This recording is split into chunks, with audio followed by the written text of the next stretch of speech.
This video is proudly sponsored by Gamersgate. Download games anytime, anywhere. Visit Gamersgate.com.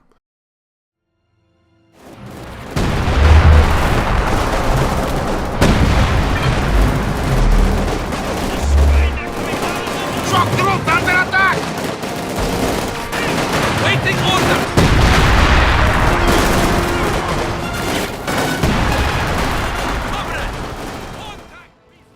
Some games you complete in an afternoon, and you feel cheated and used. Other games seem wonderful at first, but after 6 hours you notice more and more chinks in the armor, and you realize, maybe this isn't as great as I initially thought. Then along comes a game like Company of Heroes 2, where the development team takes the time to get as much right as possible. Graphics, sound, gameplay, level design, single player, multiplayer, co-op. Nothing feels heedlessly tacked on. Nothing feels rushed. Simply put, Company of Heroes 2 is the real-time military strategy game that PC gamers have been craving for a long time. It is superb. But before we get too effusive, let's take a look at the highs, lows, and everything else in between from Relic's latest Explosion Fest.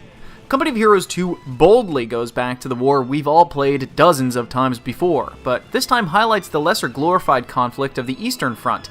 Yes, there are some games that touch on the Eastern Front, like the Men of War series and Red Orchestra 2, but for the most part, that vein is still untapped. Supply lines are being cut.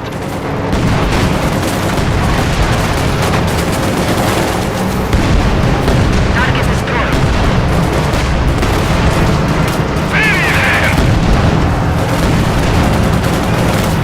We are taking losses! Frontoviki conscripts ready for deployment. Relic took a huge gamble going back to World War II, but there is a comfortable simplicity to that war that pays off in their favor. Big time. Tanks, light armored vehicles, riflemen, machine gunners, snipers, and engineers all act in accordance to their decades-old archetypes and naturally fulfill their rock, paper, scissors, lizard, Spock pecking order that almost all RTS games use. The single-player campaign begins in Stalingrad in September 1942. Russian forces are being beaten back by the German Blitzkrieg, and for the first few missions, you're on the run, outgunned and outnumbered, while you learn the basics of the game. Eventually, the tide and the weather turns, and the single-player campaign switches from taking a beating to delivering a beating, and the gradual payback feels great. You tinker with base building and the extended functions of the game, all the while competing against the clock, resources, and of course, the Germans. In each mission, you are given a limited amount of supplies and ordnance, though the body count, not the population cap, is nearly limitless. By capturing supply points, you can refill your ammunition surplus or fuel supply, the game's two resource-based currencies used for building tanks, mechanized units, calling in airstrikes, and purchasing weapon upgrades. Leader points, the currency used to recruit new troops, are slowly doled out automatically over time, or they're awarded for your actions in battle. For those unfamiliar with the original Company of Heroes, combat is heavily cover and flank-based. Foot soldiers perform better when concealed behind cover, and all enemies are weaker when attacked from the sides or the rear. Soldiers can occupy buildings, giving a great advantage over infantry on the streets. However, they become incredibly vulnerable against tanks and explosive attacks that can demolish the entire building.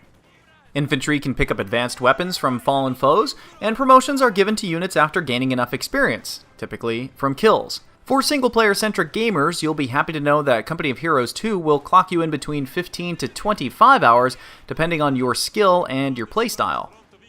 If you typically only play multiplayer games, Company of Heroes 2 won't leave you disappointed.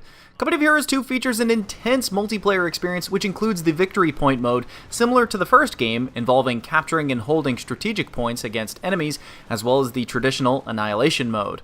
There are several varying maps to choose from, each with a winter and summer mode. And yes, the weather matters. The environment always plays a key factor within Company of Heroes. In the cold winter wind, your infantry will freeze to death if they don't find cover or an open fire. With each round, players gain experience points, which unlocks new commander cards, vehicle skins, as well as bulletin boosts, enhancing the different units of both Germans and Soviets. Multiplayer also allows players to test their skills against similarly ranked players throughout the game's auto-match ability. Additionally, players can choose to do some good old comp stomping to practice strategies either alone or with friends. A multiplayer extension, which we're particularly excited about, is the new Theater of War mode, which lets gamers play co-op mission challenges, solo challenges, and AI battles separate from the main campaign of the game.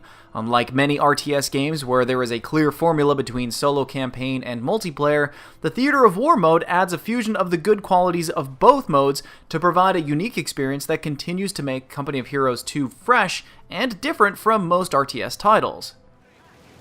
Visually, Company of Heroes 2 is impressive for a strategy title, but doesn't feel like a machine hog like the original did.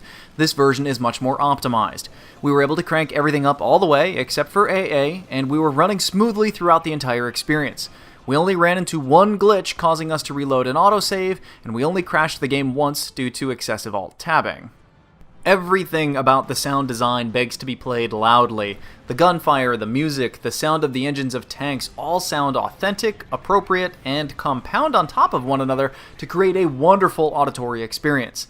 The PC options are standard fare, but lack the ability to key map, which is sad. We desperately wanted to add map moving to the WASD keys. What issues Company of Heroes 2 has aren't enough to ruin the experience, but they are noteworthy if you're a few seconds away from hitting those purchase buttons. The voice acting is okay, if a bit cliché, and there are plenty of lines that you'll hear over and over again. By the end of the third mission, we were looking for a way to turn off the warning about Order 227. We get it, we'll be shot if we retreat. You can globally turn down the voice volume, but then you miss out on some of the great conversations that the soldiers have with one another. There is no quicksave option. It's odd to think of an RTS with a quicksave, but as PC gamers we were instinctively smacking that F5 whenever we hit a personal milestone. The autosave function of the game works pretty well, but it can sometimes result in you backtracking about 30 minutes of progress or more if you make a silly mistake and wipe out your entire army, or a mission-specific key unit. Gameplay-wise, Company Heroes 2 doesn't do much to innovate over the original, but if it's not broke, don't fix it, right? There are plenty of new units and abilities, and we loved the new weather and environmental effects, but for the most part, this feels like a super polished version of the original with a lot of nice new additions in place. If you're going to only play the single-player campaign, you'll get your money's worth. If you're only going to play the multiplayer, you'll get your money's worth. If you're interested in playing everything that COH2 has to offer, then you're in for one hell of a bargain.